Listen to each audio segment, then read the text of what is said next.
Law enforcement is in a crisis, and it's a crisis that's not only affecting those within law enforcement, police officers, deputy sheriffs, agency leadership, but it's actually affecting every single American. Welcome to episode 3 of the Recruiting Heroes Show. My name is Colin Whittington, and I'm so honored that you've taken a few minutes out of your day to spend it with me as we're going to dive into a really critical topic, one that I have a lot of passion for, and that is the current law enforcement vacancy crisis. If you're currently in law enforcement yourself or have been or are at all invested in the future of law enforcement, you are well aware of the issues that law enforcement is currently experiencing when it comes to recruitment and, in my opinion, more importantly, when it comes to retention. And those are topics that we're going to dive into today. But of course, when we first get started, please do like and follow and subscribe to this channel. It helps me grow. It helps me reach more law enforcement officers and more agencies who can hopefully learn from the strategies and advice that I'm going to be sharing on this channel. But to dive right on in, a little bit about my background to explain why I'm even talking on this topic. So as I mentioned in previous videos, my name is Colin Whittington. I served 8 years as a deputy sheriff and sergeant for the largest sheriff's office in Virginia, the Loudoun County Sheriff's Office. And I spent a majority of my career in background investigations and recruiting. I was in that role during the start of the COVID-19 pandemic, during the George Floyd era and everything that came about after that. So I got to experience law enforcement recruiting before those two massive incidents, and then also everything that happened during and afterwards as well, and the incredible impact it has had on our profession. And it really has been absolutely astounding. So diving right in, law enforcement agencies around the country are absolutely struggling to recruit candidates. It's just a simple fact. I've read a few studies recently about agencies as large as the Seattle Police Department, New Orleans Police Department. They lost a couple hundred, even 300 to 400 officers in a single year during the pandemic and everything after George Floyd. And they've really never come back from it. They're still struggling. A lot of agencies have vacancies in the 15, 20, some even 25%. And it's just absolutely astounding what impact that has on an agency. My agency itself always did pretty well with recruiting, and it still does fairly well to this day. But you start noticing the impact vacancies have on an agency. When I was in the agency, I was a community resource deputy for about a year or so. And those deputies were really responsible for getting into the community and building, positive relationships with members of the community, different faith groups, you name it. And at the time, we had, I believe, 9 community resource deputies for the whole county. And we were hoping to grow it. And that was kind of the plan as well. Talking to people who are currently at my agency, that number has gone down from 9 down to just 4. And one of the main reasons for that is definitely not because of a lack of need, but because they've had to reallocate resources to patrol to just handle normal calls for service. So all the additional positions and initiatives that agencies might have kind of go by the wayside because they're so focused on just addressing the normal law enforcement calls for service. And that does a huge disservice to your citizens and to your people and to your agency as well. And it ends up being somewhat of a snowball effect that people in your agency who are hoping to advance into different positions but can't because of manpower, they're just end up going to leave because they're frustrated by the lack of opportunities that are available to them.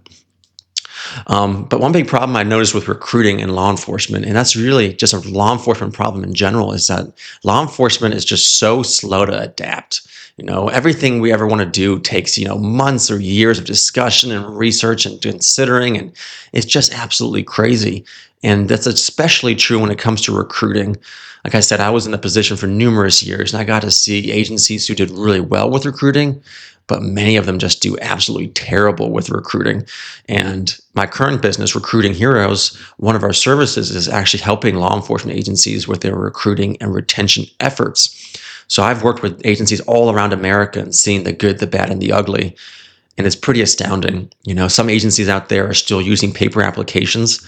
So their candidates actually have to print off an application, fill it out by hand, and mail it in.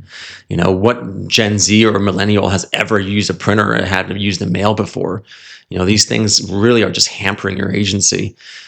Agencies are still relying on posting their job on their website and hoping to God that someone comes across it and applies. They're not even using applicant tracking systems, which are so common in the private sector.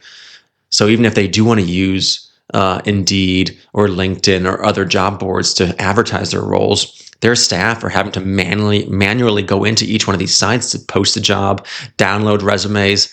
And it's just a really slow process. And it's just very inefficient. And it's just taking up so much of a recruiter's time.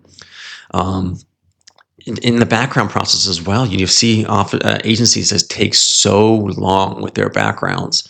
I've mentioned already that I help agencies with their recruiting efforts, and I'll send them candidates through our efforts. And it's amazing how many candidates report back not having heard from the agency within 3 or 4 weeks. And these are great candidates, some that have prior law enforcement, some with prior military, college degrees, you name it. And agencies, just to even get the ball rolling, just takes so long. And it's pretty interesting that agencies that are really experiencing such troubles are not jumping on these new candidates as they come in and thinking that they'll just wait around forever. Newsflash, these candidates will not wait around forever. I think one of the problems law enforcement is experiencing is that a lot of the senior leadership are still from a generation where law enforcement recruiting was completely different than it is today. Back in the 80s, 90s, even early 2000s, there would be hundreds of candidates lined up down the block trying to apply or compete for 1 or 2 positions with an agency.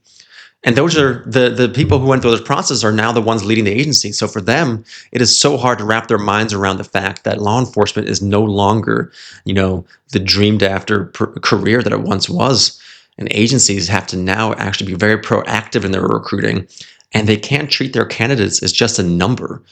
Agencies that do that are just super struggling. You need to reach out to candidates, nurture that relationship, and bring them into your organization and build them up throughout the hiring process, keeping them engaged so that they actually make it through the whole process and want to work for your agency. Another big topic that is a huge one currently is the idea or the topic around hiring bonuses. Agencies all around the region where I am in Washington, D.C. and the Northern Virginia region are giving massive bonuses. And those are actually tiny compared to the ones that I'm reading about in California. Some agencies there are giving $100,000 sign-on bonuses. That's absolutely absurd. I fully believe that law enforcement officers deserve to be paid more. There's no doubt about it. We're not paying our officers enough. We're not paying our firefighters enough. We're not paying our teachers enough. But the idea of throwing $100,000 at a new recruit, it's pretty interesting. And I think we're going to see some long-term impacts of this as well. These signing bonuses really became a thing in the past 3 or 4 years. And it'll be interesting to see what happened to these candidates who come in, get their signing bonuses. They stay for the number of years that they're required to. What then? Are they going to stick around or are they going to jump somewhere else? Time will tell. And it's going to be very interesting to see. But my biggest concern when it comes to hiring bonuses is the impact it has on your current staff. You're going to have an officer who's been loyal to you for 5 to 10 years, and through a combination of higher starting salaries, better benefits, and these signing bonuses, it's not going to be uncommon for brand new rookies to be making more than their sergeant or their FTO. And that can't happen. That's going to ruin your morale, and it's going to ruin retention, which we'll dive into here in a minute. I'm a big believer as a leader that you should be able to do anything you ask your followers to do. So when I got into recruiting and backgrounds, I worked a few background investigation cases myself just to go through the process so I really understood what my investigators were doing. And I remember one case where I did the background investigation on a really nice young guy. He was a 4-year Navy vet. I think he was a cook in the Navy. He spoke Spanish and he had a college degree. So those are all things that my agency valued and gave extra, pay towards. But at that point in time, I had been in the agency for about 7 years. I had already been named Deputy of the Year for the whole state of Virginia, and I was a sergeant, right? And this young man who came in, never having been a police officer in his life, still had to go to the academy, still had to go through months of training. He actually started off making more money than I was making. And that was certainly one of the reasons I started considering leaving law enforcement, was the fact that I felt unvalued, and that's something that these hiring bonuses can really do if you're not careful. If you're not making the same effort with your retention, these hiring bonuses are going to drive out your current staff who are frustrated that they've been loyal to you through some of the worst years law enforcement has experienced in decades. And now brand new cops are making more money than them. So that's a great segue into the retention aspect. And to be honest with you, I believe retention is a much bigger topic than law enforcement recruiting. However, recruitment is always the one that get the flashy headlines and that agency leaders really care about. They work so hard to drive in the numbers of candidates and then not even consider what they're doing to try to keep their current staff. And I like to use the analogy of, pouring water into a bucket, right? Let's say your agency is the bucket and the water you're pouring in is new recruits or are new recruits. You can pour in as much water as you want, but if there's a gaping hole at the bottom, the water will just continuously rush out. And I think that's what's currently really happening in law enforcement, is agencies are so focused on recruiting, which of course is an important topic, but they're completely ignoring the fact that they need to do a better job with their current staff. I started my business, Recruiting Heroes, in 2022 with the idea of helping law enforcement officers and veterans with their career transition to the private sector. My assumption was that I would be helping primarily law enforcement officers who were close to retirement or at retirement and looking for a next career to finish out their last couple of years of work. Man, was I mistaken. Over 60% of the candidates that reach out to me asking for my help to help them get to the private sector are mid-career law enforcement officers, those with 5 to 12 years of experience, give or take a year or two. This demographic of law enforcement officers are leaving the profession faster than any other. And this is the group that law enforcement agencies really must focus on, and as far as their retention goes. Of course, it's important to focus on every one of your employees, right? They're all important. They're all ones you should try to nurture and build up. But it's the mid-career ones that are the ones that are going to leave your agency if you're not careful. They're the ones who are going to get frustrated by being underpaid compared to the new recruits.